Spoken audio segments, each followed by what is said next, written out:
I tell you a riddle? Yeah, tell me. There's 100 bricks in an airplane. One falls out.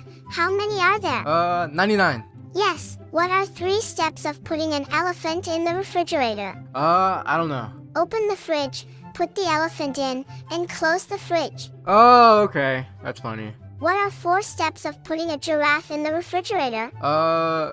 Open the door, take the elephant out, and put the giraffe in and close the door? Yeah, good job. Wait, I have one more. There's a birthday party for an animal. Everybody goes, but one animal. What animal does not go? The giraffe, because he's in the fridge. Yeah, and then Sally is trying to cross the bridge, but there's snapping alligators, so if she crosses it, you're dead. How does she be alive when she crosses it? Sit on the giraffe's back? No, all the alligators are at the party, and then she dies. How does that happen? Oh, okay. How? The brick fell on her head.